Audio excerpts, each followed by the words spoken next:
Përshëndetje të nderuar teleshikues në kanalin Artur Nuraçeni, ku sjellim në rubrikën Women Zoom, sjellim vazhdimisht zonja të cilat kërkojnë të jenë dinjitoze në jetën e tyre, kërkojnë të jenë të arrijnë diçka në jetën e tyre në mënyrë intelektuale, në mënyrë humane, në mënyrë njerëzore. Dhe sigurisht nuk ka nevojë të jesh për të qenë njeri i tillë i ndershëm, nuk ka nevojë të jesh dikushin. Po mund ta bësh dikushin duke bërë të ndershëm, duke bërë punën, duke ndihmuar njerëzit dhe duke qenë ajo që dëshiron të jesh. Sot kam ftuar në rubrikën Women Zoom Oriada Radončić. Oriada Radončić është një zonjë shqiptare, e cila jeton prej vitesh në Itali dhe aty punon si infermiere, në ndihmë të gjithë pacientëve të cilët janë në momente të vështira të jetës tyre, janë duke u kuruar apo. Dhe kjo nuk është një gjë e lehtë. Padyshim këtë e bën në mënyrë të përditshme Oriada Radončić. E bëra mirë prezantimin, Oriada? Pra, është punë, nuk është punë e lehtë të bësh infermiere. Në cilin spital punoni ju?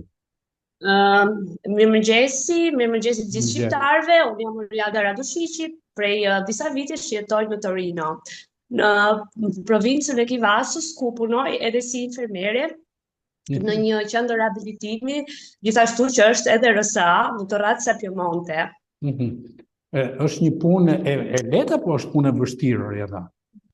Atëherë, në qoftë se ke vullnet dhe pasion, gjithçka realizohet, por siç thon edhe italisht, nostro mestiere non è facile, sepse ke të bësh me persona humane, ke të bësh me persona që ti i asiston gjatë gjithë jetës së tyre. Për disa persona mund të rrinë një ditë, disa persona mund të rrinë edhe 5 vjet, disa persona mund të rrinë edhe 10 vjet, dhe ti do t'i shoqërosh deri në fund të jetës së tyre. Gjithashtu është edhe një punë pak stresante, pak mund të them, por edhe shumë stresante, sepse përveç partes sanitare ti ke të bësh shumë dhe me parte racionale, që do të thotë, ti duhet të flasësh shumë me të afërmit, të shpjegosh, dhe pse mund të duket e lehtë, por do të shpjegosh shumë gjëra që do të përjetosh emocionet e tyre. Patjetër. Ku një person ose parenti tyre familjarët, pra. Duhet të ndërtosh si me pacientin, ashtu dhe me familjarën. Është një gjë. Por unë besoj se momenti më i vështirë është të flasësh me familjarët. Drejt. Po kur ti punon tetor në 24 orë, si është puna? Dhe pastaj sigurisht puna jonë si svolte në 3 turne, por në mëngjes, po në paradite, mbasdite dhe natën. Në darkë, por unë duke pasur fëmijë të vogël, sepse këtu është një drejtë që kur ke fëmijë të vegjël nuk mund të punosh të bësh turnin e natës, kështu që bëjnë mëngjes edhe në mbasdite deri në darkë, në orën 10 të darkës. Po, pra punon turni parë, si që themi ne, dhe turni dytë, jo turni tretë. Edhe sigurisht edhe kur shkon në shtëpi, merresh me punën e shtëpisë, me kalamajt. Megjithatë, je e kënaqur me punën tënde edhe me familjen. Patjetër, kjo do të thotë që nuk është se do punoj 8 orë, mund të puna ime mund të shkojë deri në 12 orë, varet nga urgjencat, varet nga kolegët, në qoftë se një koleg nuk prezantohet në turn, rregull është që ti nuk duhet të abandonosh turnin. Drejt, shumë drejt. Ti duhet të qëndrosh pacientit në kohë. Po ti Oriada merresh edhe me aktivizëm, je ambasadore e paqes. Na tregon çike edhe për këtë eksperiencë.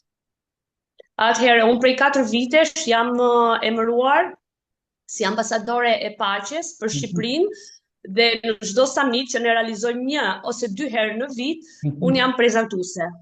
Prezantuese e takimit që bëhet, pra ti si ambasadore e paqes. Takimit që bëhet, që mirën të gjithë ambasadorët nga të gjithë bota dhe flasin për problematikat e vendeve të tyre. Kjo do të thotë që nuk flasin vetëm për paqe, por edhe për problematika të tjera. Për shembull, vendi ynë ka një problematikë për permesu di soggiorno, që unë kam folur shumë për marrjen e lejes qëndrimit në Itali, pra. Itali, po. Kanë shqiptarët kanë probleme me marrjen e kësaj leje? Shqiptarët hasin probleme për të marrë për të lejen e qëndrimit? Patjetër, shqiptarët hasin një problem për të marrë një permes di soggiorno ose ndryshe në Shqip i thënë leje qëndrimi sepse nuk ka një ligj, ka ligj shumë, një ligj pune, por ka ligj me artikullin 31 me minor, në qoftë se ke minor dhe ai ligj duhet të kalojë në tribunale dhe ka një tempo shumë të gjatë, ka një ligj me cura di medico për arsye shëndetësore, ose por kjo është akoma më e vështirë sepse nuk mund të kthehet një permeso për punë. Kur ty të mbaron afati i skadencës, duhet të kthehesh në territorin tënd. Drejt, shumë drejt. Pra ju ndihmoni në një farë mënyrë nëpërmjet këtij organizmi ndërkombëtar, ndihmoni shqiptarët. Praktika në questurën e Torinos për permeso di soggiorno.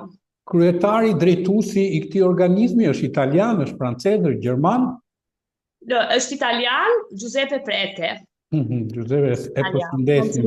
Giuseppe Prete. Po, atëre ju takojeni një herë, 2 herë në vit, bëni aktivitete të tjera si ambasadore e paqes? Patjetër, për motive të shëndetit të kancelarit ton Giuseppe Prete, ne jemi takuar në vitet e fundit pak më rrallë, por bëjmë dhe riunione online, që flasim për problematikat apo për diskutimet e një gjë e mirë, është një gjë e mirë kur ti përveç punës të vështirë që ke dhe familjes që sigurisht kërkon një impenjim, ti aktivizohesh, domethënë dhe në këto gjërat që janë të papaguara, janë gjëra vullnetare, janë gjëra që të o i ke brenda në shpirt edhe nuk i bën, po mos i kesh në shpirt apo jo. Patjetër duhet të kesh, siç thash edhe në fillim, duhet të kesh një vullnet dhe çdo gjë që duhet ta pëlqesh që ta bësh. Drejt, drejt. Pra, në një farë mënyrë ti, Oriada, je e kënaqur me jetën tënde, me punën që bën, me familjen edhe me aktivizimin? Po, patjetër jam e kënaqur sepse dhe pse në Shqipëri kam mbaruar një universitet në profil të ndryshme, këtu nisa çdo gjë nga e para në profil të ndryshme, por tani këto 2 vitet e fundit shikoj që jam aktivizuar dhe jam integruar mirë. Pra ti për infermiere për infermierin ke studiuar në Itali apo në Shqipëri? Po, jo, kam studiuar në Itali 3 vite. 3 vite në Itali. Në Shqipëri kam mbaruar fakultetin tek histori filologjiku për gjeografi, është një tjetër deg që nuk ka lidhje fare. Pra, në farë mënyrë ti ke qenë kërkuese ndaj vetes për të qenë e denjë, për të qenë dinjitoze e për të arritur të bëhesh ajo që dëshiron të jesh apo jo. Patjetër, por unë them që mund të kem arritur as në gjysmën e rrugës, sepse kam dhe shumë për të bërë, më mungon një master, këtu ne bëjmë shumë kurse aggiornimi, kurse për infeksione, kurse se si të komportohemi, kurse për stres në punë, dhe kështu që jam shumë e ngarkuar vazhdimisht, mund të themi herë në 3 muaj bëj shumë kurse. Po në punën tënde je promosa, pra je promovuar, kanë dhënë pozicion përgjegjës apo? Atëherë, referente e repartit time. Referente e repartit time që nuk mund të them që jam kaposala, sepse kaposala është një gjë tjetër, por referente kam një responsabilità më shumë. Drejt. Ka momente të vështira kur se ke të bësh me pacientë cilët dhe ju e përmendët vdesin. Këto janë momente të vështira apo jo? Janë shumë të vështira momentet sepse ti je shumë i afeksionuar me pacientin, se ti qëndron pranë më shumë të gjithë familja. E fikon shpesh dhe të duket si një vend bosh kur e përcjell në banesën e fundit. Drejt.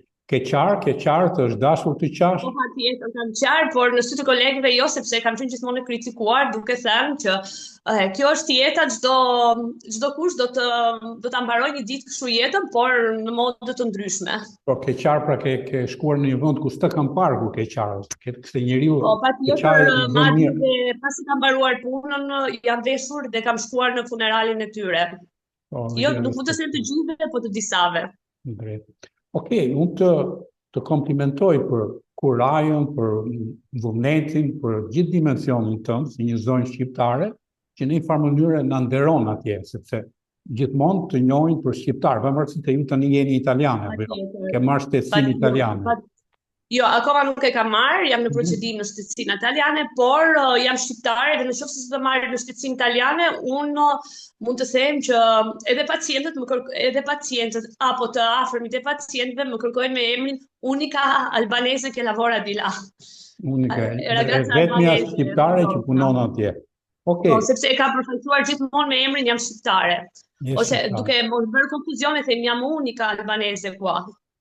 Unika albaneze. Dhe të gjithë edhe pacientët edhe kolegët të respektojmë për këtë gjë dhe mua më vjen shumë mirë. Tjetër dhe unë kam vënë re sepse shqiptarët, duke folur dhe me parentit, për shqiptarët kanë një respekt. Thonë që është një popull punëtor dhe një popull që respektohet.